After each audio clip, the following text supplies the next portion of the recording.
Good afternoon, everyone. Welcome back to day two of our International Technical Colloquium on exploring computational intelligence in deep learning, emerging trends, and real-time applications. Today, we will be diving into the fascinating topics of representation learning, transfer learning, and reinforcement learning, each of which plays a pivotal role in advancing the capabilities of artificial intelligence. Before we begin, it is my honor to introduce our chief guest, Ms. Rollo Lin Armata from Philippines. Dr. Rollo Lin Armata is Associate Professor and Research Coordinator at the Department of Computing Sciences, Gulf College, Muscat. Ms. Mata is a renowned expert in the field of artificial intelligence and deep learning, having contributed extensively to the development and application of advanced machine learning techniques in real-world scenarios. Her expertise spans across various aspects of AI, making her a highly respected voice in both academic and professional communities. We are incredibly fortunate to have her join us today to share her insights and vision on the future of AI and deep learning. Please join me in extending a warm welcome to Ms. Rollo Lin Armata. Over to Miss Mata. Ma'am, please. Yes, good afternoon, everyone. Good noon, ma'am. I'll just be sharing my screen.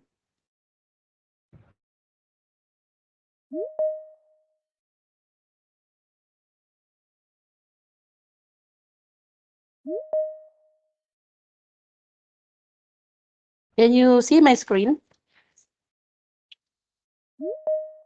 Yes, ma'am. It's visible. Okay, so good afternoon, everyone. Before I proceed with my presentation, I would like to extend my sincerest gratitude to the organizers of this event for inviting me to be one of your resources speakers. Um, I was tasked to explain and discuss representation learning, which is very essential in today's modern life because of the machine learning and deep learning. Specifically, it's aligned with your the theme of this event. So the objectives that I'm going to do with this presentation is that at the end of this presentation, you will be able to understand the relevance of the representation learning, identify the different applications of the representation learning, and how are you going to analyze and apply this technique of representation learning specifically in your research studies. So representation learning, I do believe that 1 hour discussion about this topic is not enough. So I go through these four different special focuses. I focuses on what is the representation learning, why do we need it, where we can apply, and how are we going to apply this in the real-time applications or our real-time system. So basically, what is a representation learning? So basically, we have here an image of a dog. And when you are going to see it, this is a data wherein it represents an image. So if you look into this image, you will look it as the computer look it on the different computers see it as a different than the human being. For me, I can see that the dog is in a yellow, it's in white and with a background of green. So therefore, we are going to have the representation learning of a dog. So basically, what are we going to do is to identify the key features of this certain dog. So maybe we can omit unnecessary details of the dog and preserves important content. So in representation learning, it is very important for us to very specific on the details or the key features that the particular data is having. So you need to preserve the important content and eliminate those unnecessary details of the image or the data. So basically, if you look into the screen, you can have here the dog and the cat. So most likely, we classify them according to this image. So we have the classifier to do that, and you have to have a task on how are you going to classify your data. So representation learning may define as a process by which a model automatically transforms raw data into useful and meaningful representations or features that can be used for various machine learning tasks. So I'll go first in the transformation of data. We all know that data it comes in various forms. It can be an image, it can be text, or it can be an audio. And we have to transform this into a meaningful sets of representations. But somehow, in our manual representation, we cannot detect the special features or key features or patterns or structures of data. That's why we use representation learning because it automatically transforms our data into a useful representations. So when we say representations, it could be patterns. So from your data, you can identify what are those special patterns of this data set, for example. And then you can also have the structures and the important characteristics. So these are the representations that we are going to focus on. Learning is representation learning is really very important of machine learning because we can discover features from the data. So as these underlying features actually are not obvious, but they hold a very essential information that defines your data. So in the representation, we will be able to discover hidden and useful features that automatically and help improve the performance of the model. So what are those tasks that can be done using this? So we can do a different tasks of the machine learning, such as classification, clustering, regression, and prediction. So what the goal of the representation learning is actually to train our machine learning algorithms so that they can produce useful representation that is easy to interpret, or maybe it could be used for transfer learning. So how does it work? So it's like the data is sent to the machine, and the machine learns to represent it in its own. So, in order for us to determine a data representation, we can have look into the similar functions maybe of the data set and determines of how we can predict a certain model of a certain data sets. So this representation data, as I mentioned a while ago, that our data set, our data can be in a various forms. So for example, in an image. So we can see an image in a different angle. So computer read it as a number, like zeros and ones, and it transform into an array of numbers as well. So the learning or the representation learning works in reducing the high dimensional data into a low dimensional data. So from these machine learning models, we will be able to identify the um, the prediction, for example, of our data. So in this example here in this slide, for example, you are building a model, let's say to classify images of dogs. So if you see in my screen, it's there in the left corner of the screen, you can find different images of the dogs. So for what I can do here is to identify its breed. So these are the raw images. So for this, we are going to identify first the pixel of the image, or maybe the color of the image. But how are we going to do this is to identify exactly the important, or we may recognize the important features of these images. So maybe we can find like the shape of the legs, maybe the size of the ears, or maybe the fur texture of these images. So in other words, learning simplifies the data by discovering meaningful patterns. So we have to discover those relevant and significant patterns in order for us to create and improve a model and process it into a better performance. So for example, here we have the observed data, the causal result of underlying factors. So now you have already the factors of the images. So you can identify what are those factors in this image. So let's say, for example, in a dog, you have the car, you have the house. So you can be able to identify actually the different underlying factors of each particular data. So these are just a few of the many. We have a lot of reasons why or how to identify a good presentation.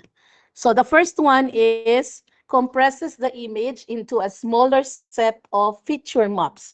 So in this In this type of a presentation, we make sure that our data is reduced into a smaller set of maps. So in this case, we have also reusable across tasks. So it means that we earned features that can transfer from one task to another without requiring significant retraining. So this is applicable for transfer learning, wherein we can actually reuse our data for a specific task.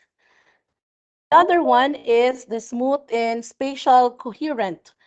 These are changes in the input that should result in small, consistent changes in the presentation. So in this case, for example, face recognition. So there is a small change in, let's say, in lighting, or maybe there are small changes in the angle of the person face. It will change also the representation learning of this face. So it means that the small changes in the input can vary or can contribute a lot in the changes of the feature of the face.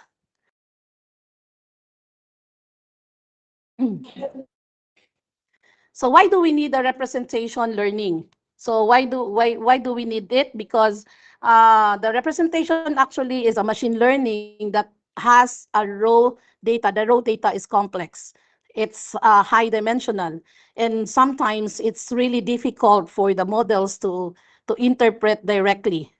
So representation, it automates the transferring of data into simpler or more useful formats than the other models. So if you heard about the feature engineering, which is the traditional way of collecting these models or allowing this machine learning to interpret directly the data.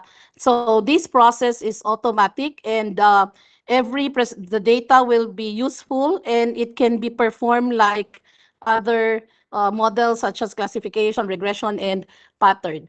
So it's also reduces complexity and dimensionality. So in this one, we are in the real world. So our data is based on our real world applications. So we do have like images coming from a system that produces images or speech recognition or video. These are sometimes, most of them are very high dimensional because it has a millions of pixels in a certain image, for example. So using this raw data in a machine learning models, it can lead to poor performance or make the models computationally very expensive. So in this, using this representation learning, it's easy for us to reduce the dimensionality and complexity, which we can focus more on the aspect of the data. The third one is representation learning that improves model performance. Of course, we do the presentation learning for us to develop another model out of the existing model. So maybe we find in our research that this model is not effective, not efficient for a particular application, then we can improve our model performance. So representation learning, we can actually always, in a good representation, we capture the essential patterns in the data. So it means that it helps our models generate a better or a new unseen data. So these are the hidden features of the data. So in this case, we can produce or we can have a performance task, as I mentioned a while ago, like classification, clustering, prediction, so that we can focus more on the meaningful information rather than in the irrelevant details of the data. So this improves model performance is really into a research, because some of our scholars nowadays, they want to create a model based on an existing one so that they can improve the performance, or others, they are actually creating a new model based on what they have learned from the data that they are collecting. So, of course, the representation learning is very useful when dealing with unstructured data. So, as I mentioned a while ago, again, we have these images, text, and audio, and these are all unstructured data. So sometimes it does not have a clear and predefined structure. So because it's an unstructured data, there is no definition, predefined structure. So in these cases, the learning presentations will automatically from the data, and you can have a manual features of that by by having a unstructured data. You will be able to form a certain model that will directly answers all your requirements. So, for example, you are going to have a sentiment analysis, and you know that sentiment analysis is always on in unstructured data. So, when we do a representation learning for that, we should start with dealing with this data. What are those important data that you need, the significant data or the patterns that you can see in this the data that you get from other sources or external sources. So that's how you deal with unstructured data. And then, of course, the representation learned in one task or domain to be transferred to another task with minimal retraining, saving resources and time. The word there is transferred to other tasks, which means that representation, or this is called transfer learning. So this is a particular useful in deep learning because it's where the predefined models, like the trained large data sets, like for example the ImageNet, can be fine-tuned for a new specific task without starting from the scratch. This is how the transfer learning works. So meaning that you are going to transfer a task to a certain data set coming from a certain source, wherein you can define or you can make another task without starting from the beginning or from the scratch. So another reason why we need to have the representation is that the capturing the hierarchical patterns, or what we call hierarchical features. So in many types of data, actually, there are different layers of abstraction. So for example, in the images, we have the low level image, like the corners, the edges, the middle level features like your shape, the shape of the image, or maybe a combined of these features is what we call an object, or we can have it as a high level features. So particularly in deep learning models, for example, it captures these hierarchical patterns automatically so that it will create a very powerful and accurate predictions. So that's why we have to use the representation learning and get a good representation in order for us to come up with an accurate results and output, or maybe a predictions if you are dealing with predictions. So the next one is the representation helps filter out noise and redundancy. So most probably the redundancy is coming from redundancy of the data or too much noise of the data. So the raw data contain there is no perfect raw data, specifically in the data set. You know, a data set is just like a rumble data coming from certain sources. And it's your responsibility for you to know that which data is irrelevant, and what are those redundant information that comes into the data set. Because if you are not going to filter out this noise and redundancy, it will impact negativity. There's a negative impact to your model performance. So what are you going to do is that you have to go through this representation learning so that you will be able to filter out those irrelevant and unnecessary information, or maybe the redundant data that is coming along with your data set. And then the representation learning allows also to handle large and diverse data sources. So we are now in the world of artificial intelligence, and you know already that the data are huge. We have this big data, we have this big data analytics, you know, it comes in one umbrella wherein it handles huge and large and diverse data sources. So this representation learning actually allows you to learn many meaningful features from the diverse data sets. That's why if you notice, let's say for example, in the data set of the most popular one, the Kaggle, the open source data set wherein you can get it from Kaggle. So we ask our students to download from the Kaggle different data set, or you can go to another source of data set wherein you can do a meaningful um, model for that. So these data sets can be used or reused depending on its purpose. But the diverse data sets without a deep understanding of it can affect the output or outcome uh, of your representation learning, which in combining multiple data sets or maybe dealing with a complex data is also a reason why we need to handle representation learning. So,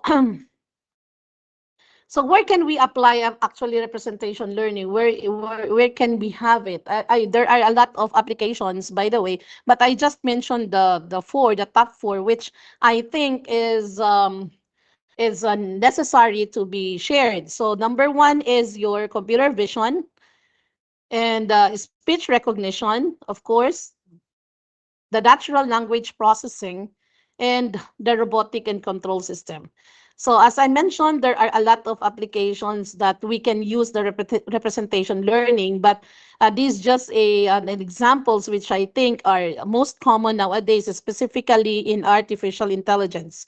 So, of course, if you are going to discuss about computer vision, we begin with the image classification. So, let's say we have a learning representation from different images and we classified them according to different objects. And then we can also have the face recognition.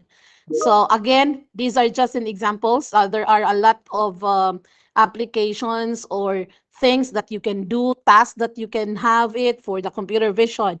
And the second one is your face recognition. So many devices now, our smartphones are using face recognition, and this is not new. It was already developed before, but we before we are not into very intense process of these data. Sometimes specifically in the research, we do research before, like distributing questionnaire, but we do not actually into a deep understanding of the sources of data that can be analyzed so that we can improve the performance of a certain activity, for example. So face recognition, if you notice, learning the face embeddings to identify or verify individuals based on their facial features. So the keyword there is the facial features. The machine automatically identify those features, and you have to get all those features that are relevant for whatever models that you are going to develop. The second one is the speech recognition. That's the very popular one. If you have the Google Assistant, or you are using Siri, or you are converting your speech to text, these are examples of a speech recognition which uses a representation learning, as you have to learn the how you are going to represent a certain audio so that you can convert it into text. So if you are using Google Assistant, you are instructing the Google Assistant or Siri for a certain task, and this machine or this device is actually converting your audio into a certain information so that that can be it can be explained, or it can be done in a speech. So there is a transformation from the speech into a text. Of course, you are going to have also a learning presentation of the voice features that can be identify or verify individuals using the speaker identification. Then audio classification, you can also classify the different types of sounds. So you can have it as an audio classification. So different sounds. You can use it as an input for your representation learning. Um, Another is the natural language processing. This is, I think, most of the very common one because you are going to have a text classification. As I mentioned a while ago, sentiment analysis is one of the many applications of this. Topic classification, if you are going to have the spam detection. So let's say millions of billions of data is running like Instagram or Facebook every second, and you want to get the sentiments of users in a particular company using this comments in comments in the website, for example. So we can convert it into different classification of your text. So these are the examples of natural language processing. Then we can also have the language models. So these models now are coming from a pre-trained model. So we have the chat GPT, we have the BERT, we have the different types of models that is existing, and you want to improve its performance. Maybe you were able to identify that certain functions certain functions of that particular device is not there, so you want to improve its functions. You can have the language models. So this is part of your natural language processing. And of course, the robotics. So I don't discuss anymore this part of the reinforcement learning because I have seen your invitation. There is a particular, only particular for reinforcement learning. But just to give you a simple definition of it, is that representation learning, when when you do it in a reinforcement learning, it means that you use certain actions in order for you to optimize decision making process in a certain task. So sometimes, not some, but most of the time now, some of the companies are using now robots. Let's say in a restaurant, they have already robots in the restaurant. So the data that is entering or having it in the system can be optimized for decision making in order for the management to decide whether they can improve their robots, or they can improve their processes, business processes, or anything that is represented by the robotics. And of course, the autonomous driving. So we have now the sensor data that will be recognized in an obstacles in a road conditions, and anything that is related to that. So how can representation learning improve the model's performance using different learning framework? So actually, we have the different framework, and I want to emphasize the first one, which is the supervised learning. So supervised learning is actually referred to when the machine learning or deep learning model maps the input X to the output Y. So this means that the computers is trying to connect itself in a model to the ground truth, and the learning process optimizes the mapping from input to output. So this process is actually repeated until the optimization function will reach its global minima. So those are for example, these are the supervised feature learning, or these supervised neural networks, dictionary learning. These are just examples of this particular framework or learning. Now, you can also have the unsupervised learning. So, this unsupervised learning is just a sort of a machine language in which it labels the observation itself. So, unsupervised learning is not used for classification, but most likely, or regression. But instead, it is used to uncover underlying patterns or cluster data, or the noise, detect outliers, or decompose data, or other, among others. So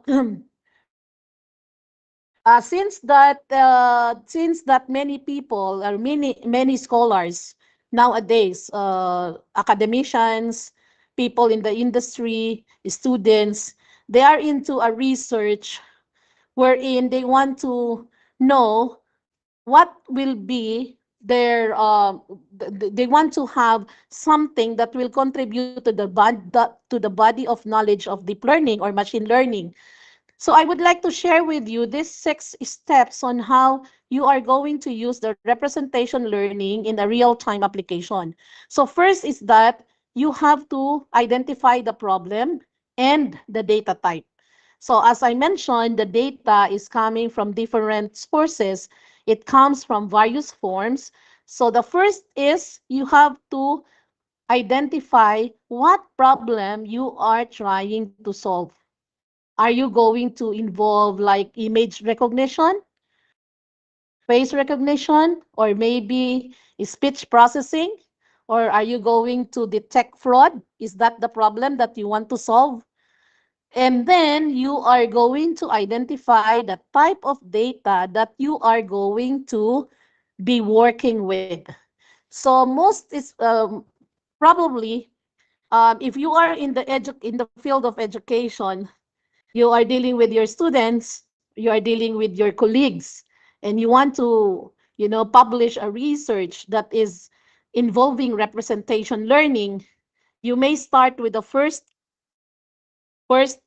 step, which is you have to identify first the problem. What problem you want to solve? That's the first one. And then you have to, maybe your problem involves a face recognition or maybe speech processing and so on. And then in the first step as well, you have to identify the type of data that you will be dealing with. So maybe time series data, or maybe an image, a text, or an audio. I don't know, depending on your problem. Okay. Now, depending also of the type of the data and the type of the problem that we identified at the beginning, you need to choose the most appropriate model or architecture that can be useful in the representation of your real time. So that, what does it mean? It means that there are a lot of models nowadays. You know that these can be applied to that, but there are, of course, disadvantages if you apply the first model and the other model. So what are you going to do is you need to choose the best and the most appropriate model architecture of your identified problem. This is the reason why sometimes I have seen, I have read a lot of research in deep learning or machine learning that they are comparing the performance of a one model with another, from one model to another and to another model, because they can give insights on how the model works in this particular problem. So that's why literature review in the research is very important, because you will be backed up with the the results or the outcomes of the previous research. So the second one is you must choose the correct and the most appropriate. Might be the 5 models are applicable, but that's not the best one. So that's why the second is choosing the appropriate model architecture. So for example, in an image data, you can use the CNNs, or maybe if you want in dimensionality reduction or in feature learning, maybe you can use the autoencoders. So it's up to you how what to decide. It's very important for you to link your problem with the model that you are going to use, because we are leading into the output which has an impact to the body of knowledge of computer science, or can be in the society. The third one is the training the model. Train the model on a large data set is very, very relevant to your real-time task. So you know already how to train the model, but use the representation learning in order for you to capture the features that can generalize well to unseen data. So you need to go with a good representation. You have to choose the good representation and capture all those patterns, structures, those key features that are generalized in unseen data types or data sets. And of course, you have to ensure that the model that you use on your second step would be very useful in decision in real time. So, how are you going to train the model? You have to have the data set. It's it could be identifying or capture those key features, and then move to your fourth stage, which is, or the fourth steps, which is optimize for speed and efficiency. So it can be in a quantization, so meaning that you have to reduce the size of the model by quantizing weights or using fewer bits to store them can speed up your inference. So that one way of optimizing your speed and efficiency. Or maybe you can also use the parallelization. So you may implement like parallel processing for faster execution, or runs a model in high dimensional data. So actually, there are a lot of things that you can do in order for you to optimize the speed and efficiency. So sometimes you can also deploy a lightweight version of your model on some devices like IoT devices or smartphones in order for you to handle the real-time processing. So that's what we call edge computing. So there are a lot of things that you can consider for this step number four. And then you have the deployment of your model in the real-time system. So how could it be done, or how are you going to do that? So you may integrate your model, your trained model, into your application, like your via APIs maybe, or maybe you can use the cloud services, or maybe you can use embedded system for you to train or integrate the model, so that you can deploy whatever model that you have already produced. And the last one is to monitor and fine tune. So it's very, very important for you to monitor the performance of your model in a real time scenarios, so that you can do adjustments if this model is not appropriate for the problem that you are going to solve. So adjustments are done only on the last stage, wherein you are measuring or you are actually monitoring the performance of your model in the real life or in the real time scenarios. So if there are changes that you want to do, if there are adjustments that are necessary, you can actually do it on the last stage. But please do note that this monitoring is actually aligned. It's aligned to the problem that you identified at the beginning of your real-time application. So we have here the example of a speech recognition using representation learning.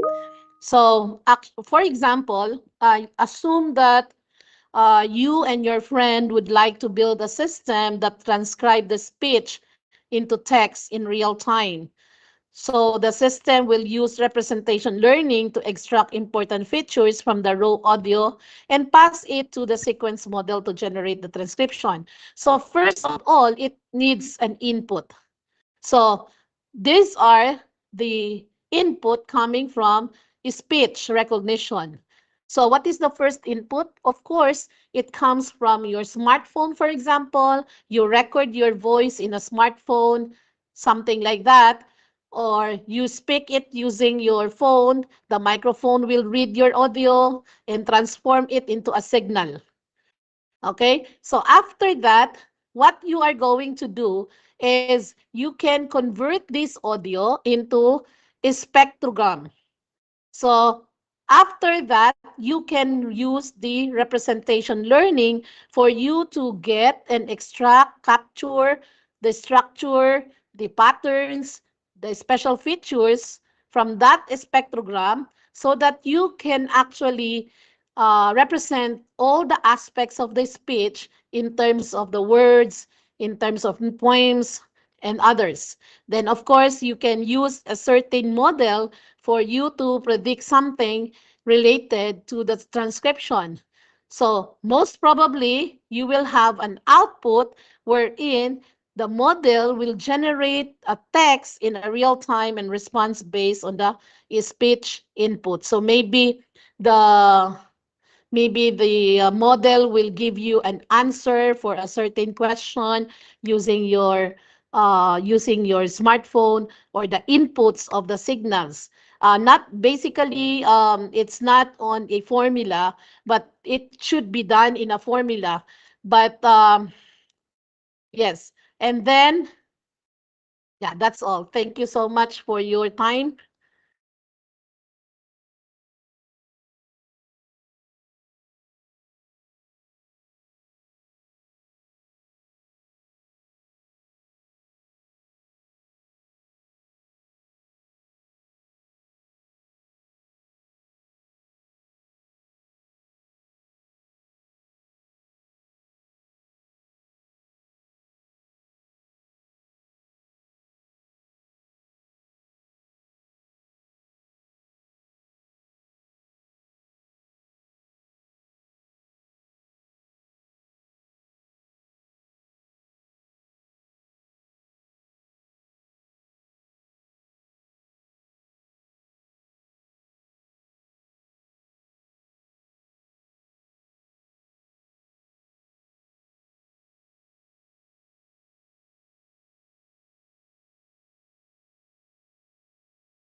Thank you, Garima, for your enlightening and thought-provoking address. Your deep insights into representation learning, transfer learning, and reinforcement learning. So have truly broadened our understanding of these crucial topics.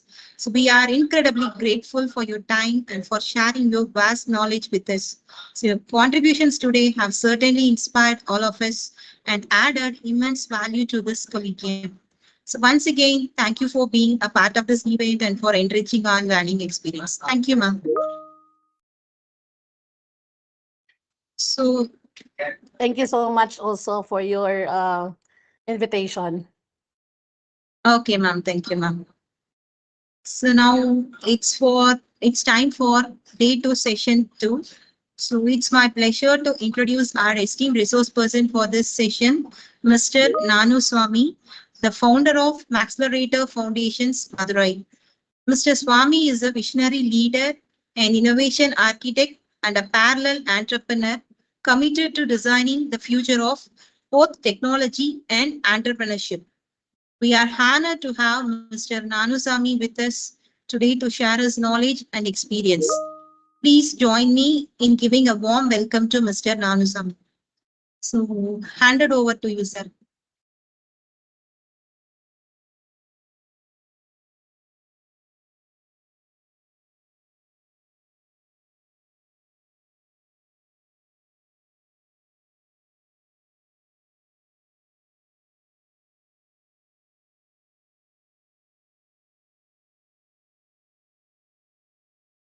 Sir அந்த chief guest உள்ள இருக்காங்களானே தெரியலையே sir.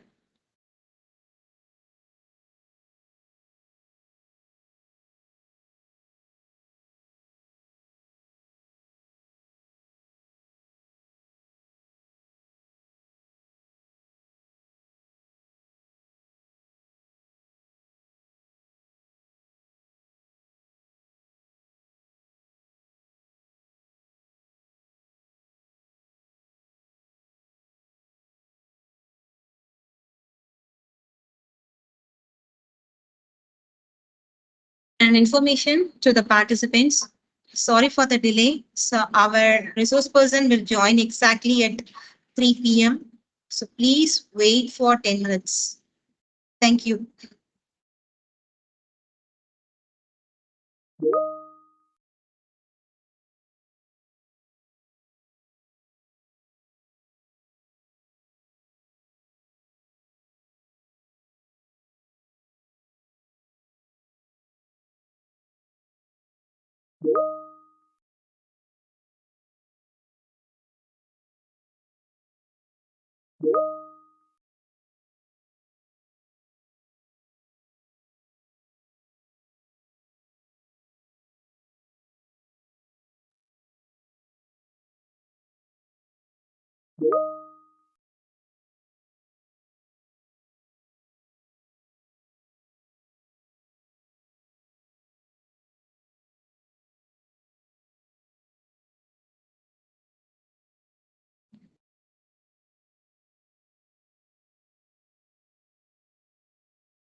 So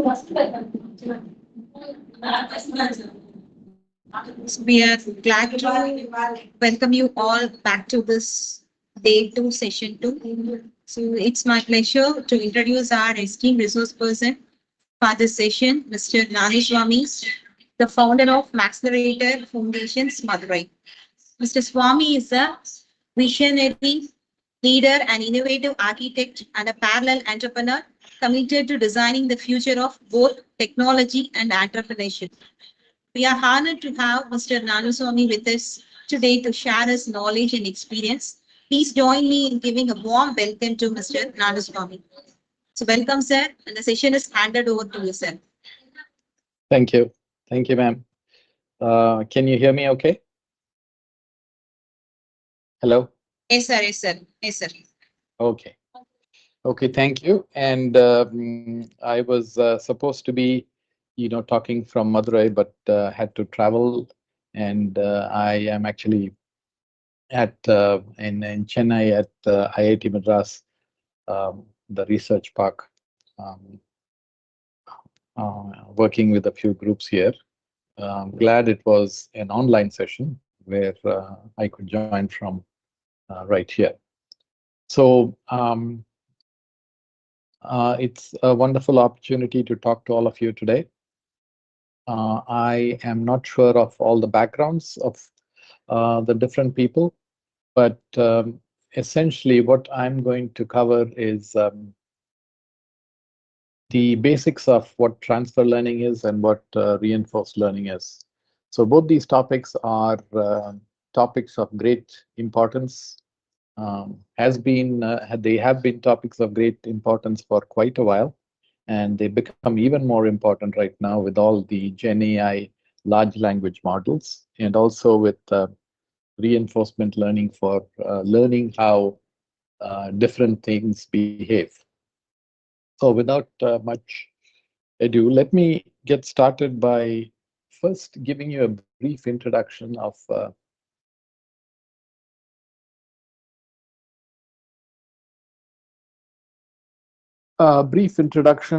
some foundational knowledge that we need to know to understand what learning is. So fundamentally, I think we need to understand that neural networks are basically used in many situations to learn the state of a system. So what that means is that if we have, to differentiate pictures of dogs and cats, for example, we could have a neural network which has multiple layers, and the state of the system would be unique for each particular input. So what you see on the screen is like a 6 node neural network. So what would happen is if we have to detect a 1 megapixel picture, which either is a cat or a dog, we need close to about 1 megapixel input nodes right here. So right now you see 2 nodes, but if it is a 1 megapixel picture, we need approximately 1 million nodes input here. And as you go through the neural network, you're going to have many more nodes. And so what happens is you have a couple of million nodes that would differentiate um, um, two different inputs. Okay. So let's take a simple case here. And what you have here is like a 6 node network. There are 2 input nodes, 2 output nodes, and 2 nodes which basically are the middle node here. So to understand concepts of transfer learning and reinforcement learning, first fundamentally, how is a neural network trained, and how does it learn, and how does it reinforce itself, and how do you transfer knowledge from one neural network, I shouldn't say to another, but to capture different kinds of information. So in this particular case, we have two nodes, two x1, x1, x2. Then we have, let me make this fit. So we have a number of neurons. I would say, connecting the input nodes to the next layer here. So we have, from x1 going to this one here, W1, and then from here, W2, W3, W4. So fundamentally, we need to understand that the way this neural network works is, it is all about summation, multiplication, and summation. So these are basically matrix operations where we find the input. Actually, if people can mute their mics, there's some background noise.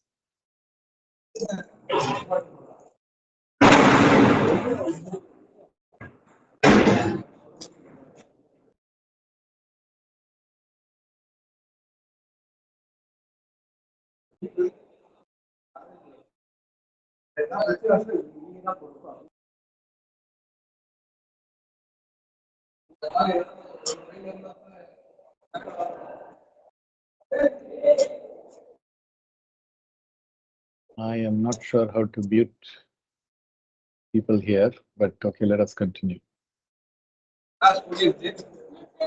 So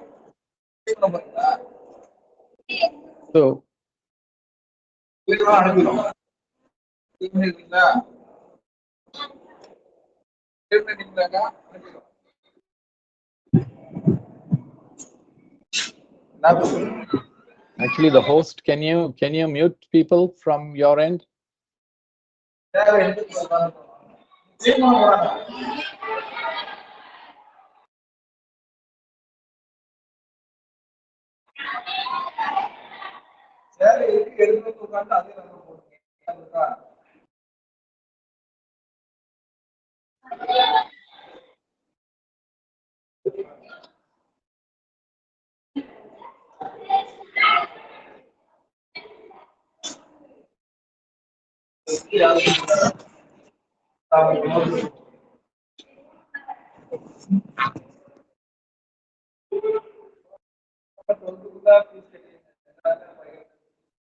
Okay, let's just continue. So, in this neural network, we have to, basically do a summation, a multiplication and summation operation. So the output, which is the data that comes to this yellow one, which we call net H1, is basically a multiplication of x1 W1 and x2 W2. So it is going to be a summary of that plus this bias.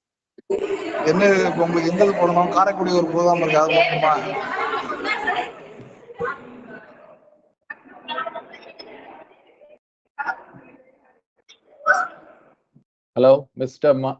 Dr. Madhu Mohan. Can you please mute yourself?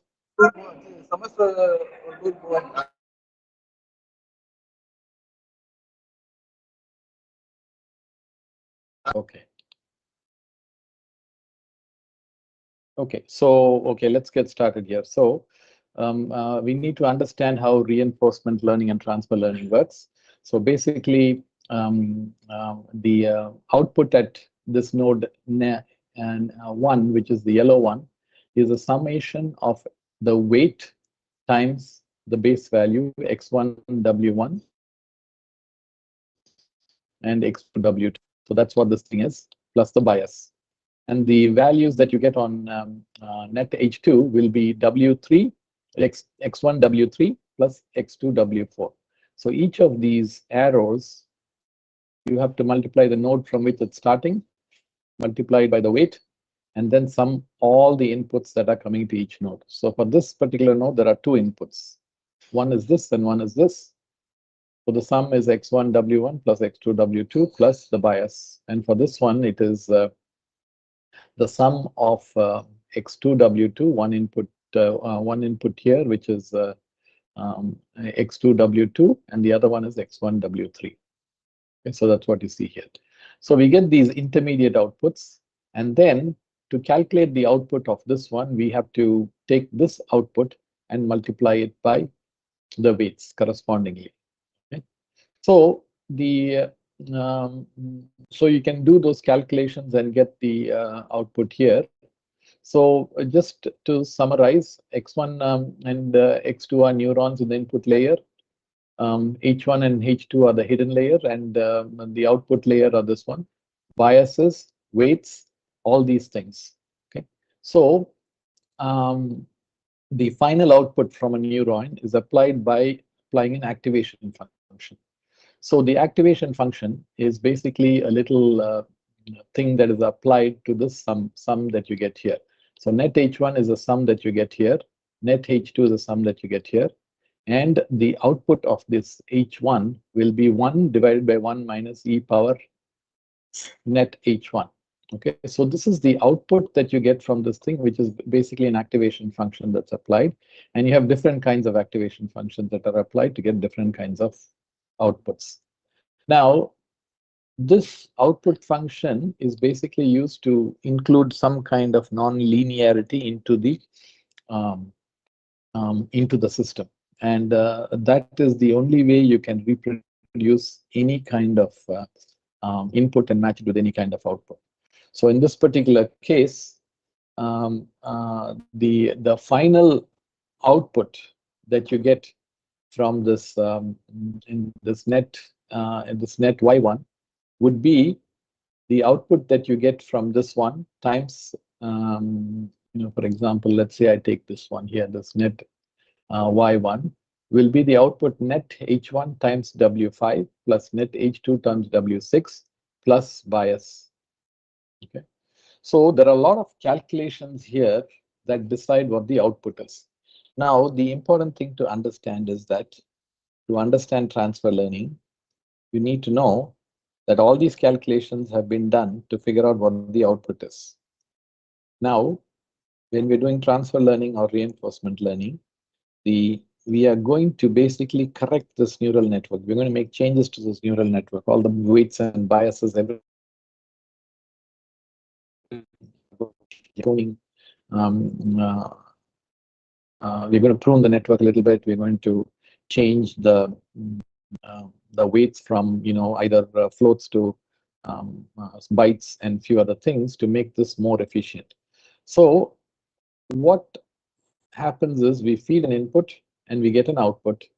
Let's say call it T1 and T2, and we know the outputs basically may not match the inputs. So what we do is we take the outputs and subtract it from the input. So what I mean is,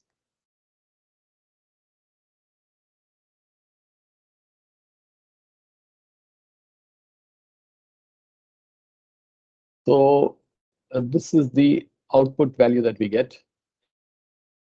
Let's call it V. And then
இது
digital library சரியா books வந்து computer மீடியம்ல பாத்துட்டு இருக்கு அது வந்து general English ஐஎல்ஸ் exam அந்த மாதிரி books பாக்குறதுக்கு அந்த சைடு வந்து டிபார்ட்மெண்ட்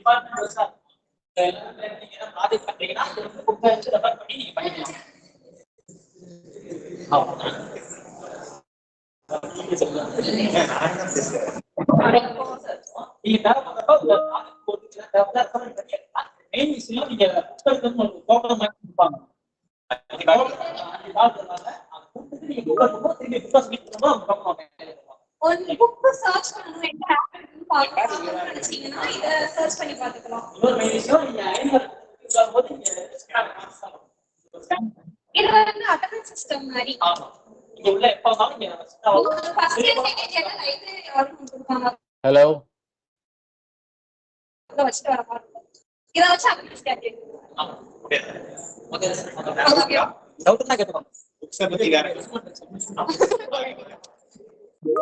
உள்ள போகணுமா உங்களுக்கு கேட்கல Is there a way to mute this thing?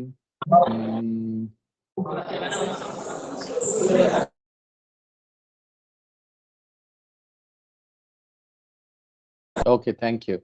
Mute everybody and I can unmute myself. Okay, perfect. Okay, so we have to adjust the weights to make sure that the error comes down to 0. So your final thing may be something like, something like this, where you find all the errors and we get back to the point where whatever input has been fed in comes in as output. Okay, so with that basic knowledge, the basic knowledge that is required to understand transfer learning and reinforcement learning is that a neural network has to be tuned, its weights and biases have to be changed appropriately to change its state to understand new inputs and new outputs. Okay, so let us go back to transfer learning. Okay, so with that background, let's get started with transfer learning. Transfer learning is a machine learning technique where a pre-trained model is repurposed for a new task. This technique leverages no existing knowledge and it can improve performance by tuning the network a little bit. So what we do is, how transfer learning works is we basically start with a pre-trained model. if you're working with images, which which neural network would be best that can extract features that has already been extracting features that could be useful for the model. So we pick up a pre-trained model which has been trained pretty well on all kinds of things. So when we're looking for a pre-trained model, you have to look for some model that has a similar data sets. So if you're looking for images, look for ImageNet or something else. And if you're looking for, some other things on vector databases, you need to figure out the appropriate model that has all these different things. So we also have the second step that needs to be done is to basically um, uh, feed the input, get the errors, and fine-tune the weights. So transfer learning, one of the techniques is to just fine-tune the weights of the system such that it understands the new data. So this process is called fine-tuning, where the nodes and the weights on the nodes connecting the nodes are changed. So this fine-tuned model can be used to, uh, look at new data. So let us do one thing. I'm going to go to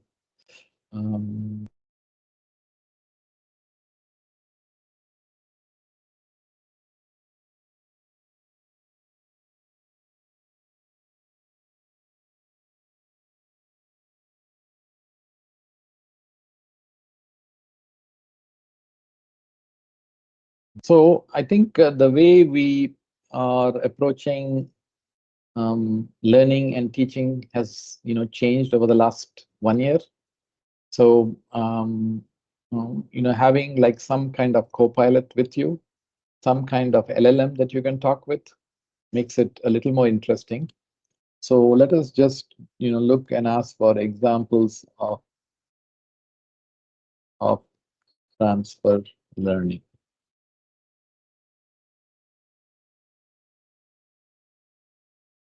In bullet list. I don't want too much details. So we have we can use it in natural language processing, where we have some basic knowledge of some words, and we can add some additional words, or we can fine tune in a model that has a lot of which has a huge vocabulary and bring it down to a smaller number of smaller vocabulary. We can use it in computer vision. We can use it in speech recognition, many different kinds of healthcare things, and robotics and a few other things.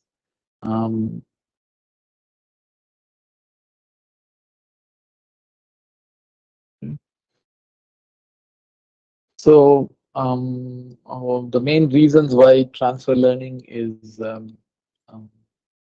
important, or why it is useful, is because you can take a pre-existing model that has been trained to understand something and make it learn some new things. So it is basically like I would say, going from fifth grade to sixth grade kind of thing, where you already know something when you're in your fifth standard, and then you go to your sixth standard, you learn something new. It is something like that, where you pick up some learning and then add to that learning based on what you've already required, what you already know. So to train a system from basics, you need a lot of data, but to train it from to use transfer learning, you need very little data. So there are a couple of other reasons why transfer learning is used, but I think these are the four reasons. And the fourth one is basically generalization, where the data is kind of general, which means that if you trained a model on one kind of data, variations of the data can be used to enhance the model and make it effective. Okay. So we have different types of transfer learning. One is adjusting the weights, which means that, okay, let me take a picture of a neural network.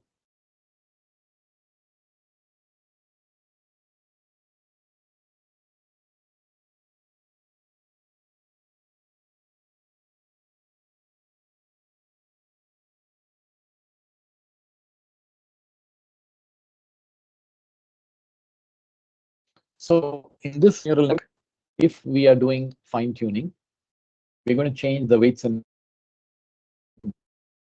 of everything, but we're going to as is.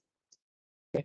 So this is the first one which we talked about, which is this fine tuning, where we keep everything the same and just change the last layer. Okay. So instead of outputting 1, 2, 3, 4, maybe we get 6, 7, 8, 9 if that's the required um, transfer learned model. So this one is basically fine tuning, where we change everything and just where we do not change everything, but we just change the outputs. Now there are two other techniques. The other technique is basically feature extraction. So in feature extraction, what we do is we basically use the part of the network that is used to extract features. And since I'm not sure of the background of different people who are on this group, I will just explain in a little detail on what feature extraction is. So as data goes into this neural network, at some point of time, either in layer 1 or layer 2 or layer 10, we will get to know the fact that the picture has maybe a square, okay? Or maybe the picture has a circle. So in our particular case,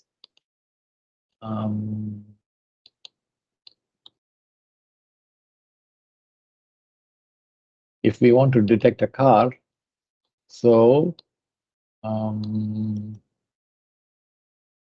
to detect a car, let's assume that there are 4 wheels, 2 wheels and maybe 2 windows.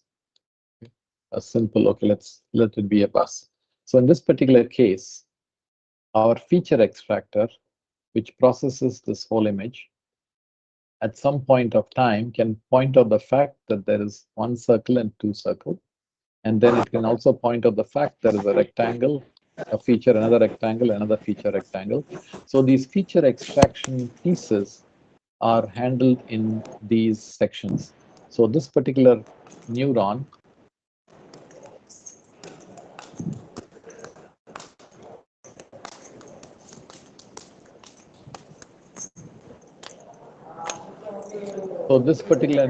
may be the one that is figured out the existence of a circle. Okay. So, so this may be, maybe this one, maybe this is the one that detects circles, this is the one that detects squares, and then so we have different neural networks that detect different pieces. So what you see here in this picture, where features are extracted, so you can use the feature extraction pieces and then change the last few layers to kind of extract the new output. So you also can have this new type of thing called domain adaptation, where you change the model to perform from one data to another, changing the way it behaves. So real world applications, we looked at a few examples, and there are many more examples that can come. So we have the image classification used in self-driving, medical image processing for radiology, and a few other things. Natural language processing for conversion of languages from one language to the other, or reducing the vocabulary or increasing the vocabulary of a model. Then we have time series forecasting, which is basically predicting the future values based on an previous value. So transfer learning in generative AI, Gen AI is basically a little different from traditional AI. In traditional AI, we try to differentiate one input from the other. Okay? So in generative AI, we don't look at the difference between one AI and the other, but we use the model to generate new data. It could be generate new pictures, generate new videos, generate new C code or Java code, or generate flow charts, generate documents. So in this age of generative AI, um, transfer learning can be used in many different cases, like for image generation, music generation, and text generation.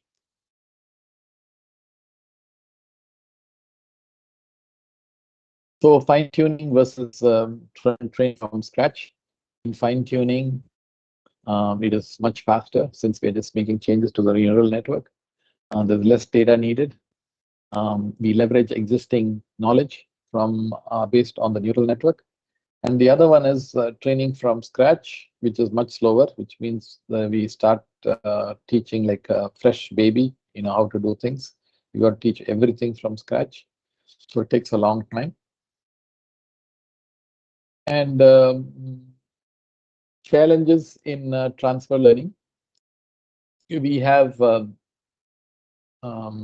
if the domain of data changes a little bit, there may be a little issues with performance, which means the neural network has to be fine-tuned and corrected as time goes by.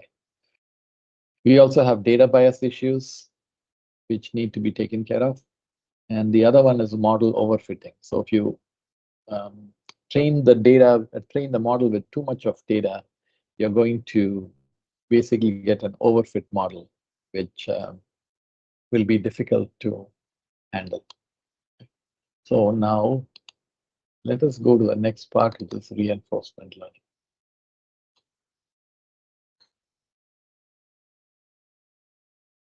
So this is the second part which we want to cover, which is basically reinforcement learning. Now, reinforcement learning is used in a lot of situations where we have an agent doing a job. We could have like agents that write code. We could have agents that drive a robot. We could have agents that do many more things. Okay, so let us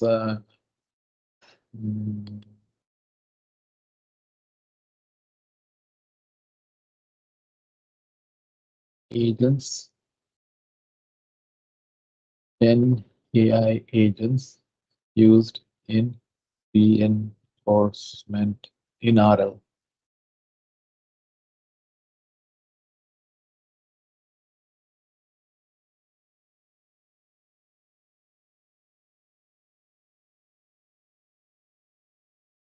So agents are little things that perform different tasks, as I said. So for reinforcement learning, we need to tell the agent that you did the right thing, continue, or we need to tell the agent that you've done a good job, don't make any changes. So in general, we have all kinds of different types of agents, and you can actually get some information on the different types by talking to the LLM of your choice. And the very interesting thing that is different from last year to this year is that all of us have the added power of these LLMs. So this, this ChatGPT 4 that I'm using and the cloud that I'm using, these are as good as a PhD level candidate in a subject of your choice, which means that we can ask it all kinds of questions related to whether it's biology, chemistry, physics, or computer science, or whatever, anything you want. So we have the power of doing all these things. And these agents have gone through this reinforced learning process to an extent. They're not fully giving 100% correct answers, but based on a couple of scenarios, you can get very good data. So for reinforcement learning, these are like these two things, exploration versus exploitation, are kind of two things that need to be balanced. Exploration is the process of looking around and figuring out what there is and how to make changes. This balance between exploration and exploitation is a crucial thing to obtain good performance. So getting back to RL, reinforcement learning is a powerful area of machine learning that allows agents to learn from experience through trial and error.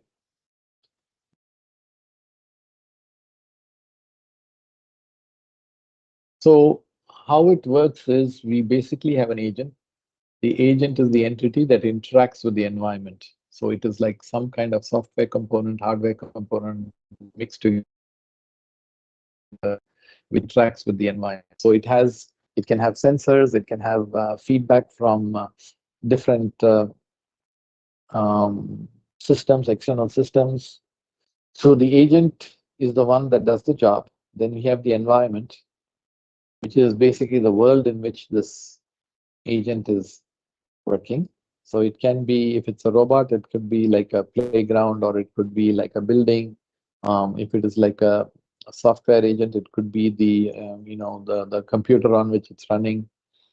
And once you have those two, we need two more things for the reinforcement learning to work.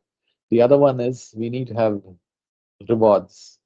So we need to tell the agent you did a good job, and give it a reward based on whether it's done the right job or not, so that its behavior can be changed. And the way we get to know whether to give a reward or not is based on the outcome, which is based on biases, weights, and the calculations that we saw earlier. So if the error is high, the reward's going to be low. If the error is low, we're going to give a good reward, so that the system is reinforced to learn the new way. So for all this to happen, we need a policy, a strategy on how you move, how you give risk and rewards. So this one typically is like the simplest one is based on the gradient philosophy, where you have like a error versus um, the correction, a graph which has error versus correction, and uh, you apply the correction based on how much error there is. And you have to make changes such that you do not uh, cross the limit, so that you don't get the error again. So let me explain what that means.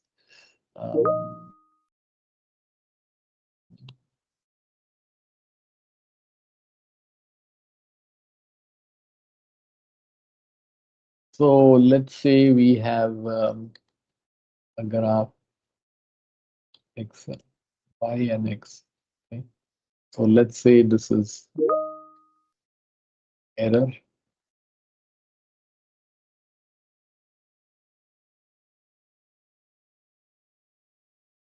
The error. So what will happen is the error may be low, it may go high, and then it may go low, it may go high, depending on what the data is. So let's say we have a graph like this. So at some point of time, we see the, let's say we are here at this point of time t. So we see the error is about, let's say 100. And then what we do is, at this point of time, we're not sure whether to increase the reward or decrease the reward. So what we'll do is we'll go to the next point, which is about here, T1. At point T1, we see that the error has decreased. So what we'll do is we'll increase the reward. Okay? So we keep doing this until the point where we come here.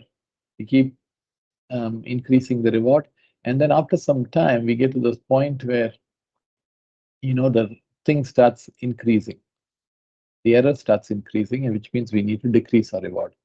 And at this point, we may think that this is the point where the error is the least, because we have traveled from here, and this is the lowest point. The lowest error has been seen at this point. So we may decide that this is the best point to kind of complete our loop, and the output of this reinforcement learning is the outcome that happens at this point.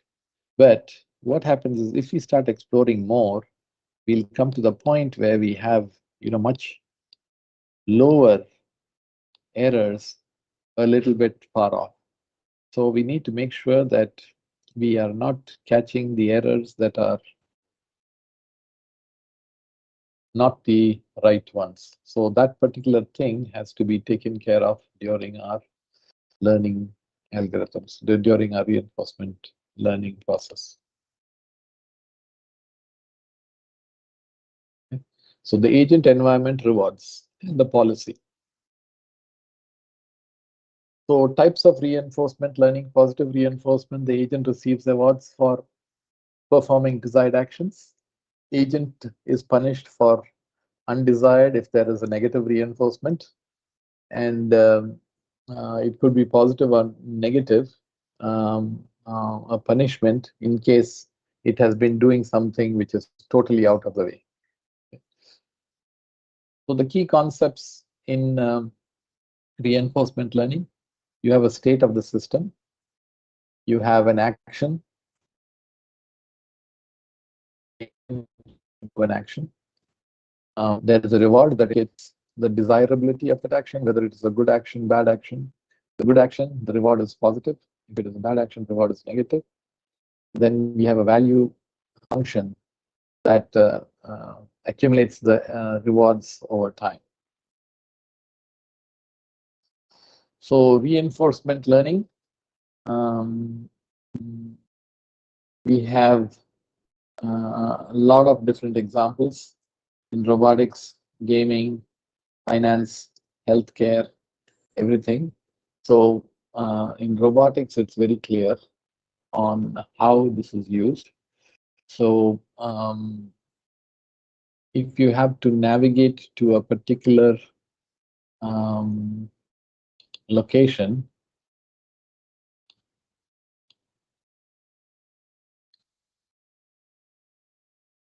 so in robotics, if we have a map like this, and we have to go from point A to point B, A to point B. So here what happens is, as we move along, we can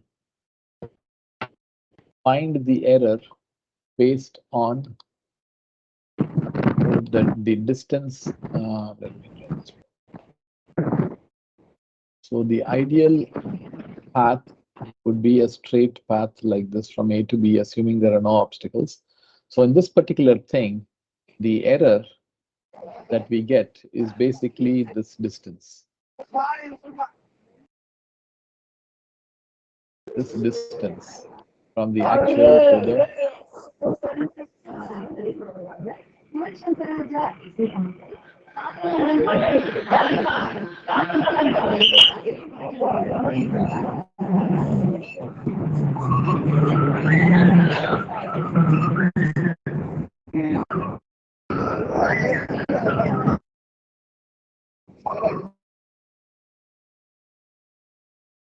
perfect.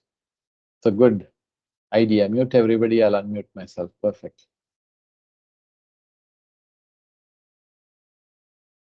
So we were here, and so here what we have to do is the black one is the actual path, green one is the ideal path. So what we do is we find the error as we go to every location. Each location we find the xy, and the xy, and this thing is the difference.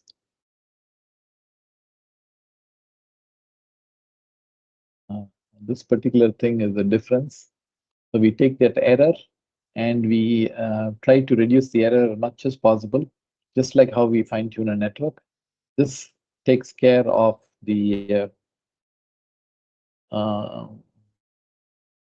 this takes care of simple cases where we actually have learning based on reinforcement learning based on the error that is happening dynamically. So gaming also, there are intelligent agents. You can tune a player to adapt different strategies based on the error that's happening. And financial trading, you can do it. So the many other applications that where reinforcement learning is used. So the key thing, just like in the other case, is in reinforcement learning, we need to make the balance between trying new actions and exploiting known good ones. Exploration versus exploitation. Whether we go around and find new things, or whether we make some changes and uh, exploit the good known conditions. So in environments where the rewards are not immediately known, where you cannot decide whether the output is correct or wrong, and cannot provide the output, cannot provide the reward at the right time, that is a problem as far as is one of the challenges. So the last one is an important one where we have multiple variables. So in most of the systems, one variable alone cannot change the output. There may be about 25 different variables that can define whether a robot is going to reach the destination or not. So, imagine you're traveling from one place to the other. Okay, let's assume you're going from Madurai to Chennai. The possibility of you reaching Chennai on time is dependent on about 20 different variables. Traffic, then whether the driver is good, whether the roads are clear. Like that, there are 25, 30 different things that define that can have an effect on the outcome. So in such a space where you have like 25 is a small number, but when you have like 250 or thousands of states that can tweak the output, it makes it very difficult to figure out which ones are going to be the ones that change the outcome. So in high dimensional space, the outcome and the mechanism to use reinforcement learning is going to be a little difficult. So in such cases, this is where the things like the Kalman filter and a few other systems come in, where you can actually use multiple of these states to predict what the real location is. So in this particular case, when we have systems like this, you get inputs from multiple states to multiple variables to define where exactly you are, using filters, Kalman filters, and a few other filters to decide exactly where you are. And you can use that to tweak your reinforcement learning algorithms. Now,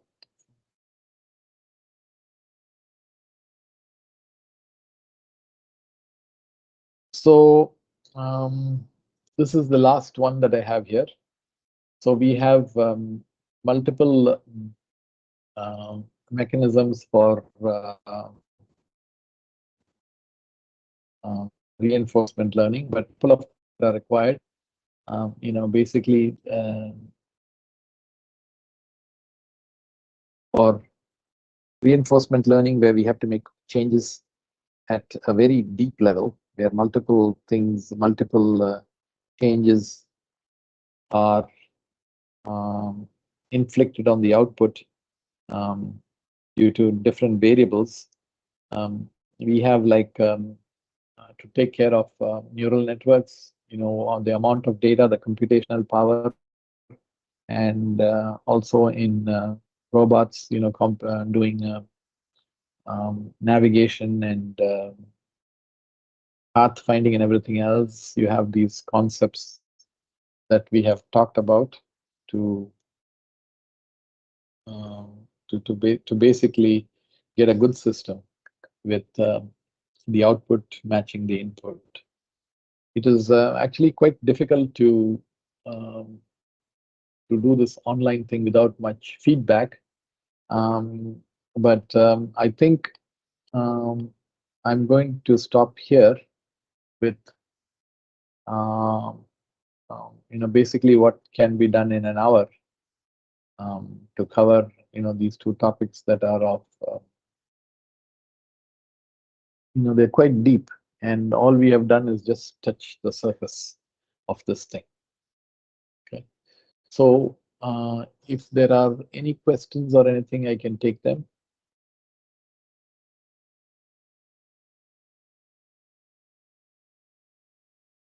And as a side note, the whole presentation was made with a tool called Gamma.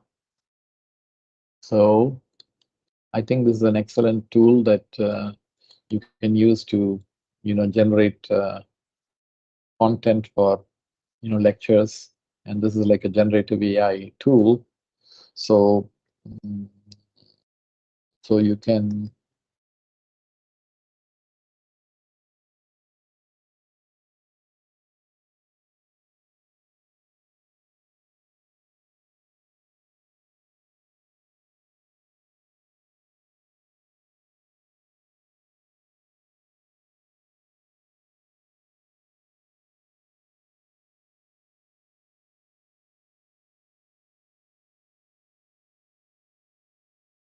generate a deck for explaining back propagation, which is basically the thing that we need for understanding neural networks. So this whole thing is like a powerful tool that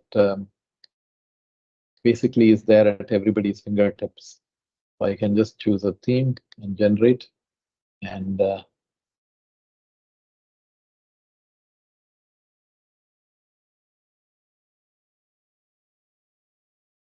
so what took me usually about 1 or 2 days, I think all of us have the power to generate these kind of things very, very quickly. Okay. So this thing, what you're seeing, when it's basically generating on the fly, and what I'm showing you is just like a very small segment of the capabilities of the power of the so I think what we'll do is we'll just say present. Okay, so back propagation, the foundation of deep learning. So this is the fundamental thing that is required for transfer learning and reinforcement learning.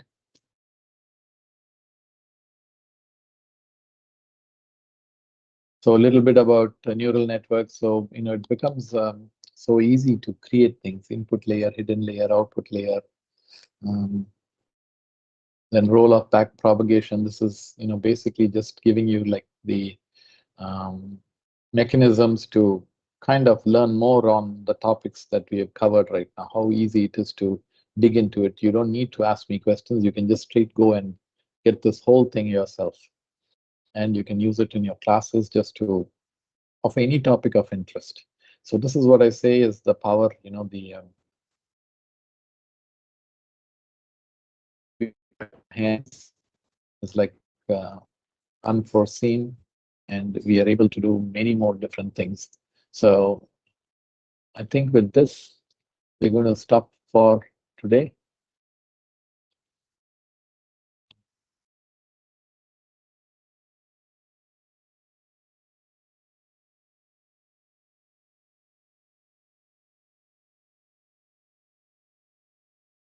So I'll wait for a minute if there are questions, otherwise we'll break.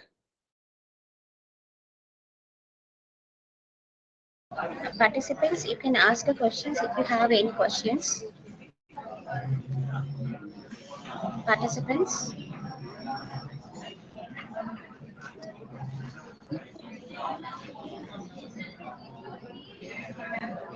You can also email me. My email is let's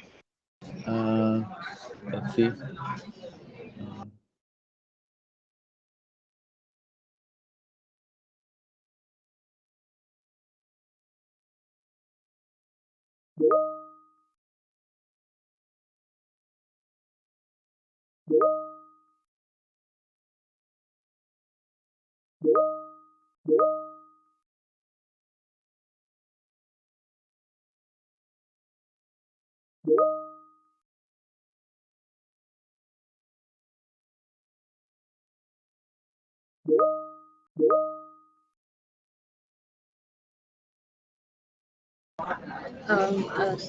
Nanusami sir, thank you for your valuable and informative session. Thank you, sir. Thank you. Thank you, sir. And we'll Yes, yep. sir. And if there are any questions, you can email it to me. I'll reply to them. Okay. Okay, sir. Okay. Thank you all. Thank you, sir. Thank you for your valuable.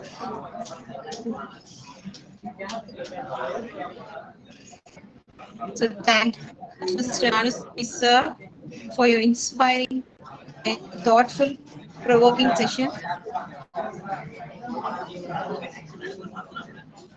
Thank So you, we are Priya. grateful for the Yes, for ma'am. the knowledge and experience you have shared with us today, sir. Thank you once again, sir. So to all our participants, thank you for your active engagement throughout today's sessions. Your presence has been vital to the success of this event, and we hope you have gained new perspective and ideas. So we look forward to welcome you back all for day 3 at 2 p.m., where we will continue exploring more fascinating topics in the field of deep learning and AI. Thank you once again and have a wonderful evening ahead. Thank you.